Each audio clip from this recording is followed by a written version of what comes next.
How's it going, everybody? Welcome back to Elvis Junction Reviews. Today we're looking at another Atlas product. We are looking at an Atlas ACF 3-bay cylindrical hopper for Conrail number 885708. Here it is in its box. It looks nice and lovely in here. This is under the master line of rolling stock, so we're not gonna waste any time. Let's get this box open and let's slide it on out. And look at that. Look, I mentioned this in the last video. Look. Diagram, an exploded diagram. Yay! We have an exploded diagram as well as some warranty. But here's our exploded diagram. As you can see, it's not a lot. It's actually very, oh no, this isn't even an exploded diagram. This is just for installing bolster safety straps. I was lied to. I'm mad. Anyway, let's get into the video. Here are those bolster straps that were mentioned just a little bit ago. Oh, and they're on the ground. But here it is, all nice and safe in its cart. Let's pull it out. I really don't like this version of packaging. It really does annoy me. And here it is. Let's wrap it out. Wrap? No, wrong word. And there is our cylindrical hopper, and kaboom.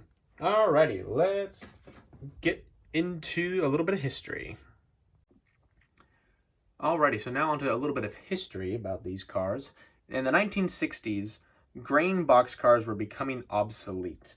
The demand for shipping wheat and barley and corn and anything else that is edible and is grown in a field, well, the demand was becoming too much for these boxcars to handle. So Thrall and ACF, they went back to the drawing board and they thought, okay, let's make something that can keep all of the commodities dry, but also make it easier to unload. And they created the cylindrical hopper. Now this is an ACF model. It's a 754 variant of the cylindrical hopper. And these are still around, but they're becoming very rare in specifically the United States. If you really want to go see a lot of cylindrical hoppers, you need to go up to Canada because they still are running those every once in a while, but they are switching to Thrall and Gunderson, more common 3-bay hoppers. Just because they're a lot easier, I believe, to maintain, and I think they carry more. Now, the cylindrical hopper got its name because if I turn the car around here, you can see that oval-like shape of the actual bulk part of the car. It was cylindrical, which meant it could carry more and be able to ship more. So it was very sought out in the 60s and the 70s. In fact, the governments of the provinces in Canada bought a bunch of these and painted them in these beautiful paint schemes. Alberta, Saskatchewan, British Columbia, and those were very iconic of Canadian railroads. And you still do see a lot of them still.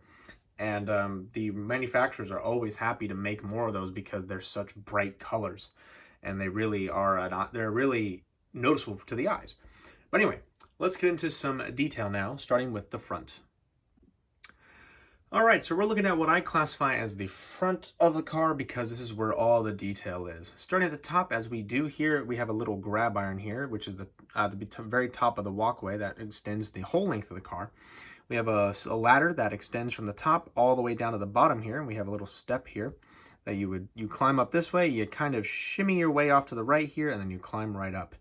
Moving down here to the right, we have our brake wheel. We have our brake chain that extends down into, not even to the bottom of the car here, but right into the actual cylindrical part. I believe it goes down back in this area here. It goes down like at an angle.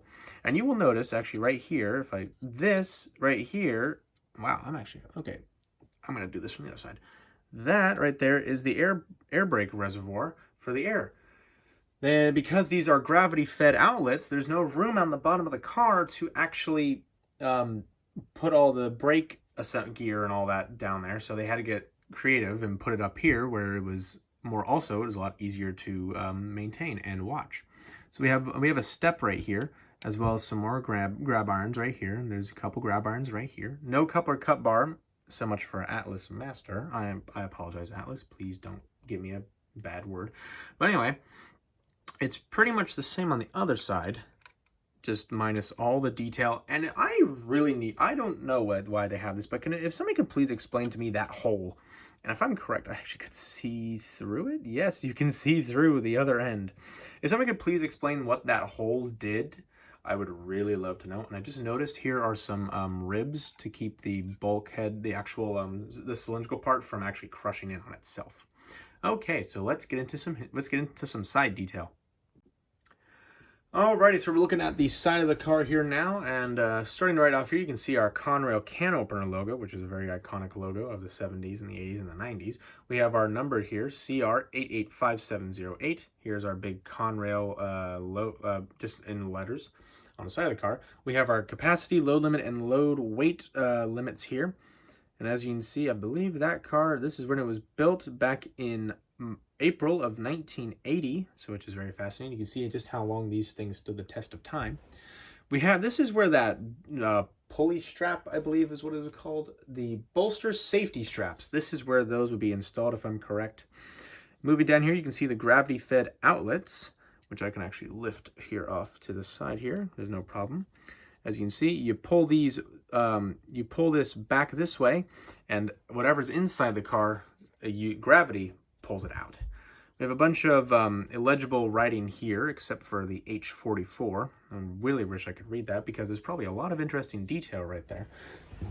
Okay, let's keep moving here. And here we have a little bit of more information about the car, and now you can actually see the air tank reservoir right there. There it is, and there's more air and brake details there. And there's some little steps here and step ladders to go up to the side of the car if you don't need to handle the brake area. And I apologize, my camera not wanting to focus on my hand. Okay, so now let's look at some top detail. All right, so we're looking at the top of the car here, and now as you can see, we have first of all, you can just immediately see this giant walkway that extends the entire length of the car, and unfortunately it's a little warped on here, so on this side, so I'm a bit disappointed. But those are see-through, by the way, so you can see through the car. And here are our hatches. All these open up, grain and barley or whatever you need to put in would fall in through there, fill up the car, and now it's ready to be shipped off.